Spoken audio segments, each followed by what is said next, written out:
Queridos, nesta noite eu vou começar uma série, e a série eu intitulei como Uma Nova História. E eu desejo trabalhar muito com a vida de Davi. Eu desejo me aprofundar bastante na vida desse homem. Segundo Lucas, em Atos, ele declara que era um homem segundo o coração de Deus. Um homem que tinha um coração voltado para Deus. Um homem que tinha um coração sincero. Um homem que tinha um coração corruptível, sem dúvida. Que errava, sem dúvida. Mas que tinha um detalhe assim singular em sua vida, que era confessar seus erros e procurar não cair novamente neles. Isso nos faz homens e mulheres de Deus. E eu vou começar essa série de mensagens. Os irmãos sabem como é que é a minha série, tem início e não tem fim, né? Então não sei quando vai terminar, mas eu quero pregar bastante sobre a vida de Davi. Eu já convido os amados irmãos a abrirem as vossas Bíblias no primeiro livro de Samuel, no capítulo 16, Uma Nova História. Esse é o tema da nossa série de mensagens das quartas-feiras. A partir de hoje, eu vou começar a estar trabalhando sobre essa nova história a partir da história de Davi. Primeiro livro de Samuel, capítulo 16, versículo 30, perdão, 1 Samuel 15 e 35. Vamos a partir do 15, 1 Samuel capítulo 15, versículo 35. Você que achou em podendo, por gentileza, coloque-se de pé. Assim como de costume Jesus fazia quando entrava em uma sinagoga. Ele, ao ler a Bíblia, sinagoga ou sinagoga, como queiram chamar, mas ao se colocar e ler as Escrituras, o povo se colocava de pé. Então, trazendo memória, lembrando isso, queridos. 1 Samuel, capítulo 15, 35, diz assim. Todos acharam, amém? Quem achou, diga glória a Deus. Quem não achou, diga misericórdia. Opa, estamos afiados, então. 35 diz assim.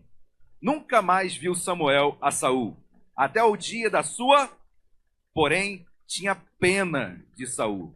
O Senhor se arrependeu de haver constituído Saul rei sobre Israel. Oremos. Deus amado, em nome de Jesus, obrigado pela oportunidade, Senhor, de mais uma vez, em liberdade, estarmos na tua casa, cultuando, meu Pai, com liberdade, cultuando, Deus, até então com liberdade, até então, Deus, com total liberdade para te servir. Obrigado, Jesus, porque essa liberdade tem que ter valia no nosso meio.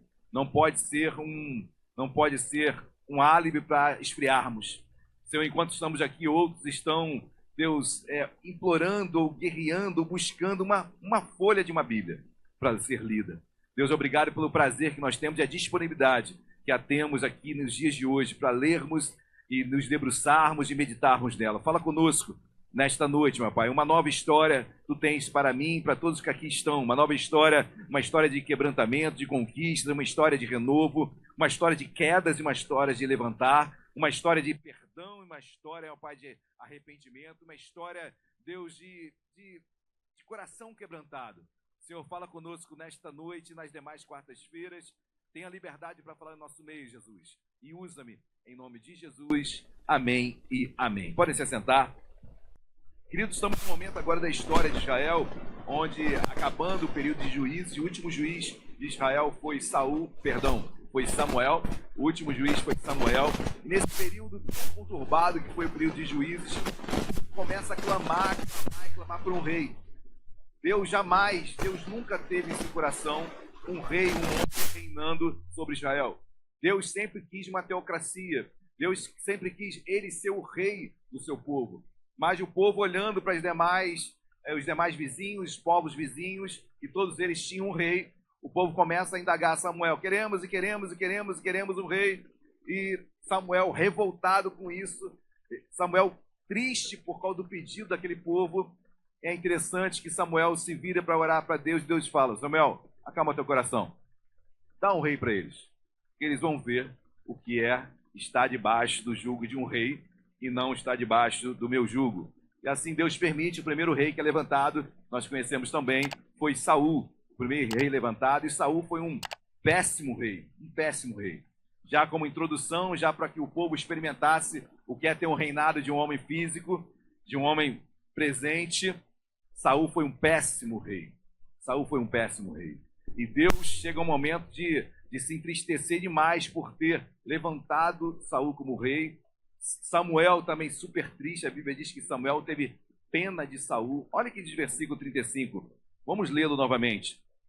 Nunca mais viu Samuel a Saul, até o dia da sua morte. Olha, é interessante isso, queridos, porque desde esse momento aqui, Samuel não vê mais Saul. Até que Saul morre, Samuel não o vê mais. Samuel, o último juiz, aquele que tinha levantado Saul como rei. Aí o texto continua. Porém, tinha pena de Saul, pena ou lamentação em outras versões. Samuel lamentava, tinha pena de Saul. Guarde uma coisa no seu coração, queridos. Pena não leva ninguém a lugar algum. Pena de uma pessoa, pena de alguém, não leva ninguém a lugar algum. Amém? Lamentar, e eu falo daquela pena, daquela lamentação que quase se torna uma patologia, onde você não sai daquilo ali. A pessoa geralmente que tem pena de alguém, ela não consegue nem falar o erro ou o acerto dela, porque ela se exime de tomar uma decisão sobre a vida de outra pessoa por pena, por uma lamentação exacerbada, uma lamentação que se torna uma doença.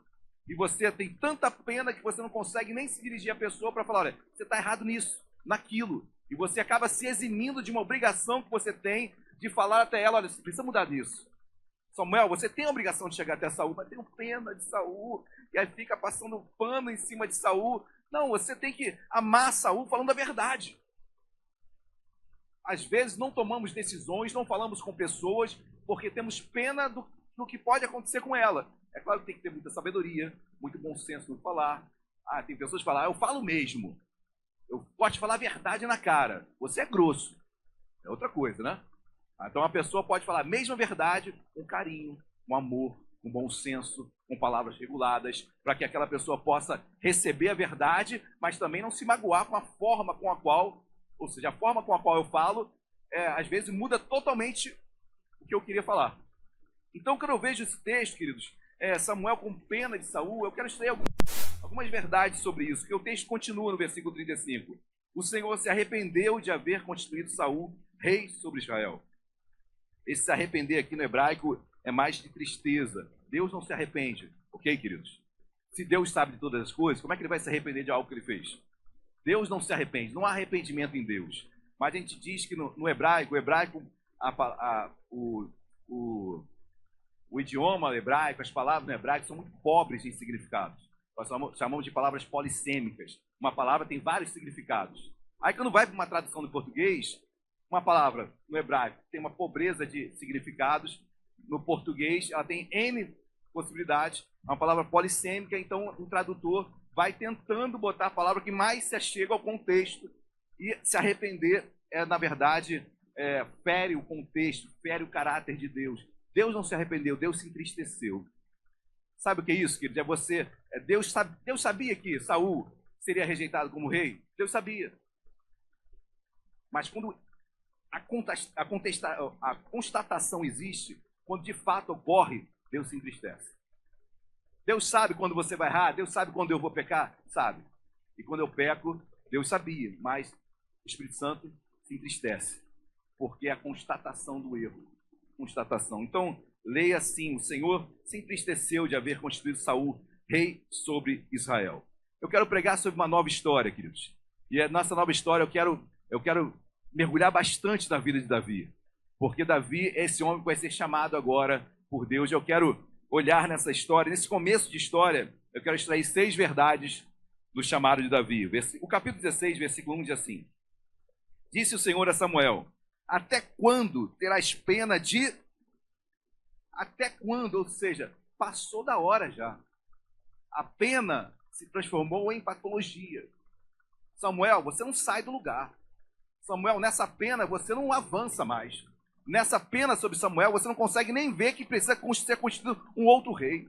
Samuel, você é o último juiz, você parou na história, porque até quando você vai lamentar sobre Saul? Saul vai seguir a vida dele. E você não pode parar a sua. Quando eu leio isso, querido, a primeira coisa que eu trago como verdade para a minha vida, e durante o texto eu quero trazer verdade para mim e para nossas vidas. Vença a patologia da lamentação. A lamentação ela é justa, ela precisa ser feita, ela é natural, eu preciso lamentar situações que me entristecem. Mas quando elas se perduram e tomam um tempo acima do natural, ela se torna uma doença. se torna uma patologia. E aquela lamentação, como uma pena, acaba não falando mais, não decidindo mais as coisas, prostrado naquela minha lamentação, não sai do lugar. Samuel, até quando, Samuel? Você vai estar pena de Saul? Olha para frente, Samuel. Samuel, o reinado de Israel não pode parar. Não é porque Saul errou que todos errarão. Samuel, levanta a cabeça. Às vezes ficamos lamentando, parados, e a vida está andando, queridos. Enquanto você está chorando, o outro está vendendo lenço. Hoje estamos num momento, vivemos anos de pandemia terríveis, queridos. Terríveis. Terríveis. Obviamente ninguém quer passar por isso. Mas pessoas prosperaram nessa época. Pessoas conseguiram extrair do caos portas abertas para trabalhos novos, situações novas. Hoje o mercado mudou pós-pandemia. Claro que ninguém quer uma pandemia, queridos. Mas eu estou trazendo essa analogia para que venhamos a entender que eu não posso ficar parado lamentando. Ah, pastor, mas eu estou triste emocionalmente, aconteceu isso comigo no meu relacionamento, minha vida financeira, meu trabalho, e você nessa lamentação, tem outros estudando, trabalhando, batendo de porta em porta, botando currículo e você chorando. Então, a primeira verdade que eu extraio dessa história linda que é a história de Davi, a começar por Samuel, quando ainda vai ungir Davi mais tarde, é Deus falando, até quando, Samuel, você vai ficar com pena de Saul? Vocês concordam comigo que às vezes você tem, por pena de alguém, você deixa de falar algumas verdades? Vocês concordam comigo? Então, isso está sendo doença. Porque um pai não pode agir assim com seu filho. Pense você como pai, perante o filho. Vai doer. Mas com muito carinho, com muito amor, vou ter que falar a verdade para ele. Muito cuidado, na hora certa, no momento certo. Mas a pena em relação ao meu filho não o levará a lugar nenhum. Nem me levará a lugar nenhum. Só vou procrastinar aquilo que eu deveria ter feito e fazer o mais rápido possível. Amém, queridos? Glória a Deus. Quem está entendendo, diga glória a Deus. Então, vença a patologia da lamentação. Primeira verdade que eu quero extrair para a sua vida. O texto continua no versículo 1 ainda. Disse o Senhor a Samuel, até quando terás pena de Saul, havendo eu rejeitado, para que não reine sobre... As pessoas falam que Deus rejeitou Saul. Deus não rejeitou Saul. Deus rejeitou Saul como rei. É diferente. Deus não rejeita ninguém, queridos. Mas, se você trabalha em algo de forma negligente, se Deus colocou algo na sua mão e você é negligente no agir, negligente no fazer, negligente na obra, negligente no teu trabalho, você vai perder isso. Lei da semeadura, Gálatas capítulo 5. Você plantar, tu vai colher. Se você planta negligência, você vai ser responsabilizado por isso. É simples. Deus não rejeitou Saul. Deus rejeitou Saul para rei. Como rei, nunca mais, Saul. Saul, eu te amo, mas veja como é difícil falar uma verdade dessa, né, queridos? Deus não teve pena de Saul. Deus tirou Saul do cargo dele. Para o bem de Saul e para o bem de Israel. Deus não estava fazendo mal para Saul. O reinado estava fazendo mal para Saul. Quando Deus tira Saul do reinado, Deus, na verdade, está protegendo Saul do mal. Porque o reinado, para Saul, subiu a cabeça. Então, queridos, Deus não tem pena, Deus é claro, Deus lamenta, claro, o Espírito Santo se entristece quando algo acontece, mas Deus é verdade, querido, e a verdade liberta. Quando você lê a Bíblia, eu sempre falo, o homem de Deus, a mulher de Deus que lê a Bíblia e não fica envergonhado, nunca leu a Bíblia. Quando você lê a Bíblia e você não toma um tapa na cara, é porque você não está lendo a Bíblia. Quando você lê a Bíblia e não vê que você é pobre e segue nu, você não está lendo a Bíblia. A Bíblia é um espelho que dói, porque você começa a se enxergar o quanto que você carece de Deus. Quanto você ainda é limitado. Quanto você precisa melhorar. E continuaremos a melhorar dia após dia. Amém, meus amados? Continuemos. Capítulo 16, versículo 1. Havendo rejeitado para que não reine sobre Israel, enche um chifre de azeite e vem. Enviar-te-ei a Jessé, o belemita, porque dentre os filhos me provi de um... Olha o que Deus fala. Samuel, você está lamentando muito, camarada. Eu já tenho um rei separado. Levanta, vai para Belém. E até quando você vai ficar lamentando aí? Saul, Saul, Saul, Saul é Saul. Saul teve seu momento, não tem mais. Mas eu tenho um Davi para ser ungido, Samuel. Levanta, camarada. Até quando você vai ficar prostrado, parado, lamentando? É Deus renovando as forças, avivando aquela alma que está ferida, entristecida. Samuel estava ferido. Samuel era um homem que tinha comunhão com Deus, queridos. Samuel é fruto de um milagre. Ana, sua esposa, sua mãe, era estéril, ele nasce. Samuel sabia que era milagre. Samuel sabia o que era ouvir Deus. Mas agora está num momento de dor, de pena, de lamentação. E ele está agora doente na sua lamentação. E não consegue agir mais. Aí Deus dá uma sacudida em Samuel. Samuel, já tem Davi lá em Belém. Levanta, vambora, anda. Não é assim que às vezes temos que fazer, queridos? Não é às vezes assim que Deus nos dá uma sacudida? A gente está parado numa lamentação, parado num problema e não saímos do lugar. Não, nunca vai dar certo, acabou para mim. É a síndrome de Gabriela. Nasci assim, vou morrer assim. Não tem mais jeito. Enquanto isso tem outros vencendo. Enquanto isso tem outros buscando, caminhando, buscando a Deus. Eu sempre falo para meus filhos, né? Eu era muito concurseiro. Quando eu passei no concurso, parei, né? Obviamente. Mas eu falo sempre isso para meus filhos. Ó, você está numa sala de concurso, estudando para algo. Sempre tem aquela pessoa que fala, você está estudando? Aí a outra fala, não, não estou estudando nada. Mentira. Ele está estudando pra caramba. Ele quer que você se abata e pare de estudar também. É concorrência pura. Você pergunta para qualquer um, está estudando? Ih, nem estudei muito não, virou a noite estudando. Virou a noite estudando. Por quê, queridos? Tem que levantar, estudar e ir para frente. Amém? Glória a Deus. Samuel está sendo sacudido por Deus. Vai para Belém, que eu já tenho um rei. Você está pensando em Saul? Deixa Saul voltar para a casa dele. Vai continuar cuidando do rebanho do seu pai. Eu tenho Davi agora. Vira a página. Versículo número 6. Dê um pulo aí para o versículo 6. E o versículo 6, queridos. Primeira verdade, vença a patologia da lamentação. Segunda, priorize o que tem mais valor para Deus. Guarda isso. Priorize na sua vida o que tem mais valor para Deus. O que tem mais valor para Deus? Olha aqui de versículo 6.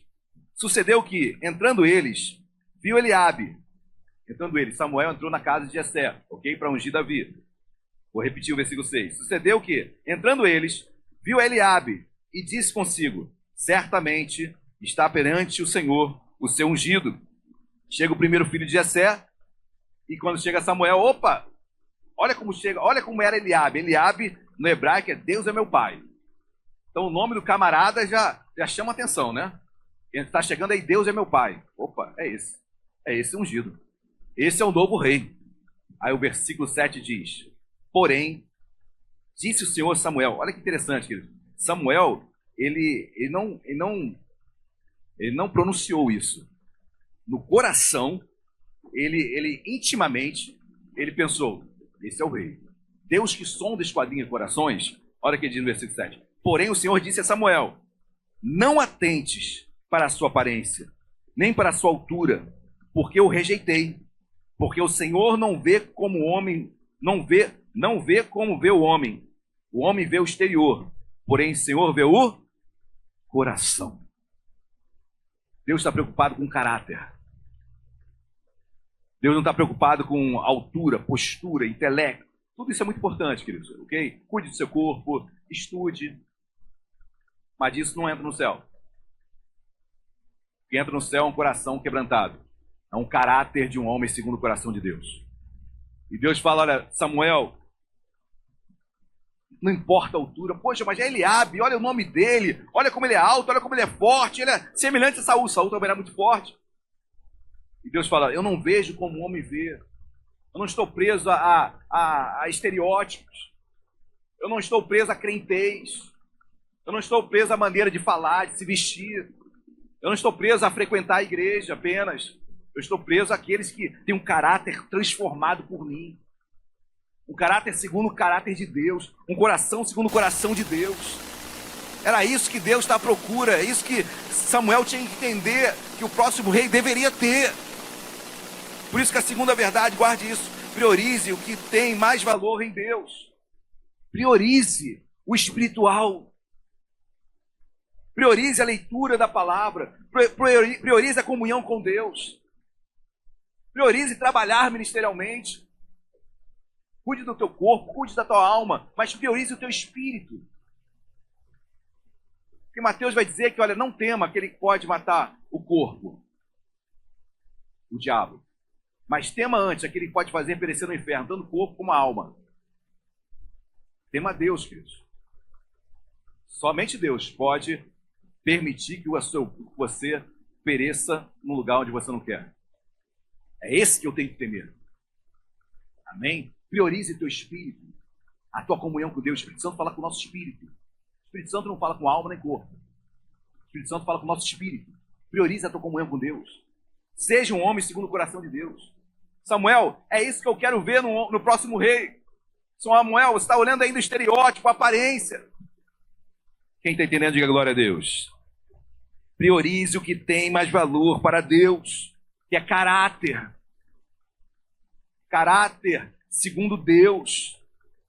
Postura segundo Deus, andar segundo o homem de Deus e mulher de Deus. Amém? Terceira verdade, queridos. Dê um pulinho aí para o versículo 11.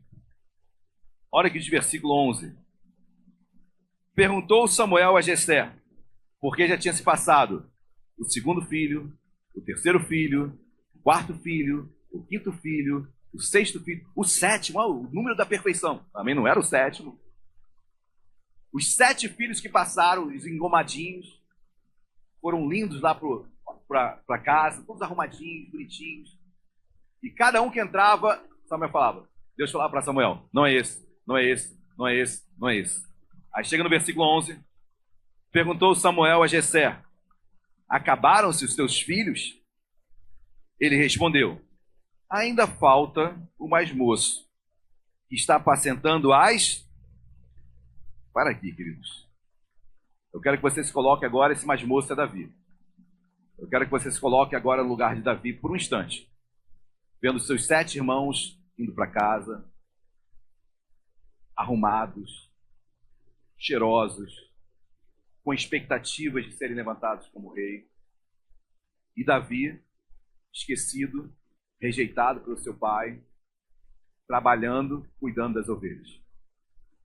O que você faria? Pergunta de prova. É uma pergunta retórica, não precisa responder. O que você faria? Deixa eu responder por você. Eu talvez me revoltaria. Eu talvez chegasse lá de surpresa. Eu talvez estragasse a festa.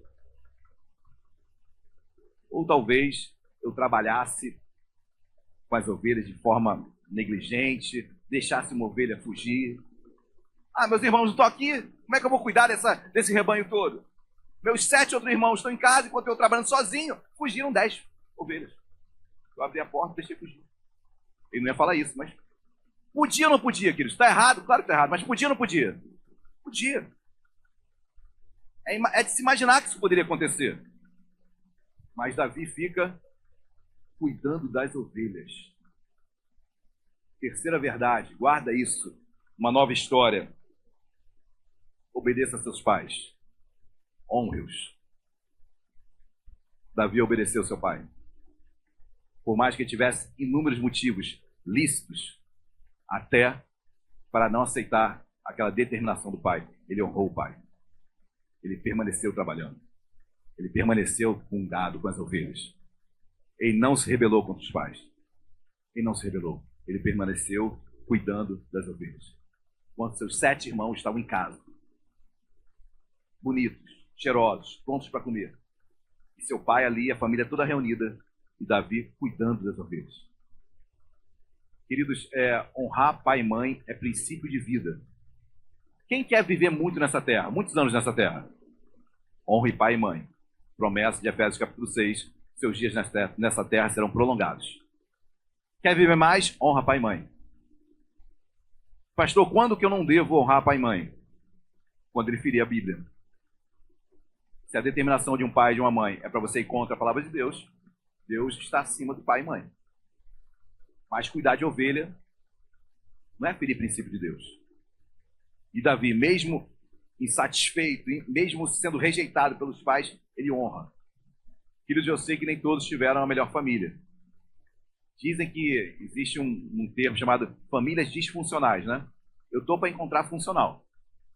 Se alguém me encontrar, me avisa aí, que eu quero sondá-la. Porque para mim toda família tem alguma disfunção. E família sempre é visão sistêmica, né? Não é um só que está dando problema, a família toda está doente.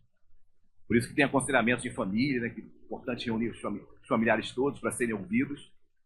Uma visão sistêmica de família. Então não existe, quando eu vejo isso, a família também estava doente, mas Davi honrou o pai. Rejeitado, cuidando das ovelhas, mas ele ficou lá trabalhando. Terceira verdade, tem uma nova história, obedeça pai e mãe. Ah, pastor, o senhor não conhece meu pai, o senhor não conhece minha mãe. Olha, eu realmente não conheço, E também não posso entrar e imaginar o que você passou, mas de uma coisa eu sei, queridos, que o amor que Cristo colocou em nossos corações, por mais mazelas que você possa ter sofrido de seus pais, esse amor é capaz de superar isso, nem que seja para você mandar um WhatsApp, fazer uma ligação. Eu não digo nem, às vezes, por tantas coisas ruins que podem ter acontecido, eu digo que, às vezes, até muito difícil ter o contato pessoal. Mas Deus, o amor de Deus, o amor que é o amor agape, né, o amor incondicional, ele é capaz, queridos, capaz de fazer com que mover o teu coração para você ligar e falar: pai, eu te amo, pai, conta comigo, mãe, eu te amo, conta comigo. Não sei, queridos, mas eu sei que Deus é capaz de fazer isso no seu coração. Amém? Glória a Deus. Mas ele obedeceu pai e mãe, uma nova história. Obedeça pai e mãe. E o texto continua ainda, versículo 11. Está apacentando as ovelhas. Disse, pois, Samuel a Jessé: manda chamá-lo, pois não nos assentaremos à mesa sem que ele... Olha o que Samuel fala. Pois bem, tem um lá que está cuidando das ovelhas? Pois bem, não vamos nos assentar à mesa enquanto ele não chegar. Chama ele lá. Eu não sei quem foi chamar. Não sei se tinha um serviçal lá para chamar. A Bíblia não diz. Mas eu queria muito que fosse um dos irmãos. Oh, meu Deus. Um dos engomadinhos. Tem que entrar lá. Entrar na trilha. Entrar no mato. Sujar um pouquinho. Mas eu não posso falar isso porque a Bíblia não diz. Tá bom? Isso é só um sentimento meu. Mas Samuel fala: chama. Chama esse menino para ele vir aqui. Nós não sentaremos à mesa enquanto esse menino não chegar. Eu fico imaginando, queridos, o medo e a vergonha de Davi para ir até a casa. Por que está me chamando? Meu pai vai me humilhar novamente. Não basta ter me deixado cuidar das ovelhas. Agora vai me chamar lá para quê? Para me envergonhar? Eu estou sujo, estou cuidando de ovelha. Eu vou chegar lá cheirando mal, todo mundo bonito, cheiroso. Meu pai vai me envergonhar mais ainda. Vergonha, medo, receio de ser maltratado novamente, porque a rejeição era algo costumeiro na vida de Davi. Quarta verdade de uma nova história, queridos. Não tenha medo, não tenha vergonha, amém? Por mais que a situação possa parecer constrangedora, Deus irá honrá-lo. Por mais que a situação seja aquela que você não gostaria de passar e você aparentemente pensa que vai dar tudo errado, meu Deus, eu não posso ir para lá, não posso encontrar aquelas pessoas, Deus vai te honrar. Por mais que Davi pudesse ter medo, vergonha de ir agora à casa do seu pai e ser envergonhado ali no meio de todos, ele foi, queridos. Não tenha medo, amém? Não temas. Deus vai te colocar em lugares para te honrar. Nessa nova história, não tenha medo, não tenha vergonha, Deus vai te honrar. Se você tem a sua vida íntegra, reta diante de Deus, saiba que Deus está no controle. Quando eu falo Deus no controle, querido, deixa eu abrir um parênteses. As pessoas já acham que Deus no controle e essa expressão Deus no controle tem que ser interpretada. Né? Nós somos arminianos, eu creio que no livre-arbítrio, eu tenho livre-arbítrio, você tem livre-arbítrio. Deus no controle parece que nós somos marionetes, né? E Deus controlando. O controle está contigo. O controle é nosso.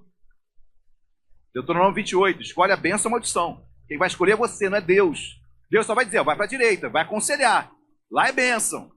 E para o outro lado, não vou dizer nem esquerda e direita, não pode pensar de forma pejorativa. E vá para o outro lado, Deus aconselha, queridos. Mas o controle da minha vida, quem decide para onde vai, para um lado A ou para o lado B, sou eu. Deus está no controle no sentido que Deus sabe todas as coisas. Deus conhece todas as coisas. Deus sabe o que vai acontecer. Mas o controle está na tua mão ainda. A decisão é tua. O que você vai fazer amanhã é você. Davi é você, se você vai a casa ou não. Se você vai viver preso na vergonha e no medo, ou se você vai enfrentar a realidade. Enfrenta, queridos, que Deus vai te honrar. Amém? Eu não sei qual a situação que está próxima a acontecer, que talvez você pense, meu Deus, eu não vou conseguir, eu tenho medo, eu tenho vergonha, eu não estou preparado. Você está preparado. Davi, você está preparado. Davi já estava preparado por Deus, queridos. Deus já estava preparando o coração de Davi. Amém? Glória a Deus. Não tenha medo, não tenha vergonha. Deus irá honrá-lo em nome de Jesus. Versículo número 12. Então, mandou chamá-lo e fê-lo entrar. Era ele ruivo, de belos olhos e boa aparência. Disse o Senhor, levanta-te e unge-o, pois este é ele. Deus fala para Samuel, Samuel, levanta, unge-o, pois ele, aquele baixinho ali, baixinho não, aquele ruivo, de boa aparência, Davi, ele é o rei. Levanta e unge-o. Ele é o rei. Querido, quando eu vejo isso, e a quinta verdade que eu extraio, a penúltima verdade que eu extraio, querido, guarde isso para você. Você é ungido de Deus. Diga para o seu irmão, você é o cara. Você é a moça, né? Isso, né? Hoje em dia tem que falar muito, bem firme isso. Você é o cara, você é a moça, você é menino, você é o menino, você é aquele que Deus escolheu. Você é ungido, queridos. Mata no peito e vai em frente. Amém? Deus te chamou. Deus te levantou. E Deus vai te honrar. Saiba quem você é em Cristo Jesus. Você, como Deus falou para Samuel, Samuel, levanta-te, unge, pois é Ele. Ele é o cara. Ele é o rei de Israel. Ele vai sentar no trono. Eu tenho essa promessa para a vida dele. Amém? Receba isso para você. Deus tem algo maior para você. Amém? Deus tem algo grande para você. Em nome de Jesus, você é ungido de Deus. Não é isso que Filipenses diz, que nós somos reis e sacerdote real? Efésios, né? Rei, sacerdote, povo de propriedade exclusiva de Deus. Você é sacerdote, você é ungido de Deus. Glória a Deus. Amém. Receba essa palavra em nome de Jesus. Amém. Sexta e última verdade. Versículo 12 ainda. Então mandou chamá-lo e fê-lo entrar. Era ele ruivo, de belos olhos, de boa aparência. Disse o Senhor, levante-se e unge-o, pois este é ele. 13. Tomou Samuel o chifre do azeite e ungiu no meio de seus.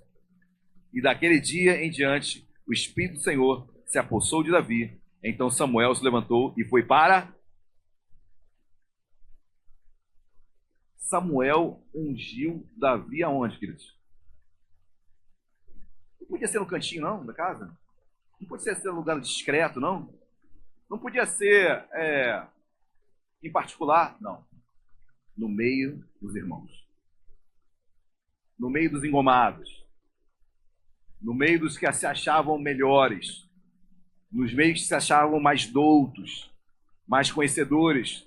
No meio daqueles que zombavam de Davi. Você lembra, no capítulo posterior, quando Davi vai enfrentar Golias? E Davi vai até o local da batalha. O que os irmãos falam para Davi? O que você está fazendo aqui? Era para você estar cuidando de ovelha. Você não é homem de batalha. Davi já tinha matado um urso e um leão. E ninguém sabia. Vai ser ungido no meio dos irmãos. Queridos, sexta e última verdade da nossa história. Queridos, Deus vai te honrar. Em nome de Jesus, amém? Deus vai te honrar. Em meio, talvez, hostil, em meio, talvez, daqueles que não apostavam em você, não acreditavam em você, talvez tenham até se levantado contra você. Deus vai te honrar.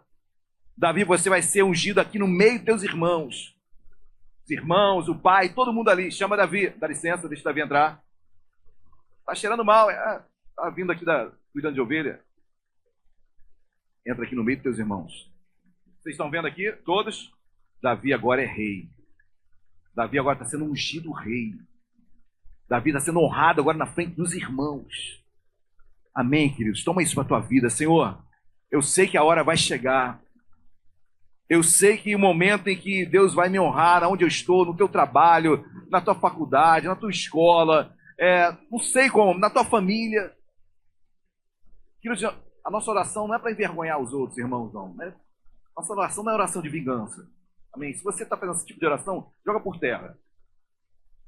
É porque Deus honra mesmo. É porque Deus honra.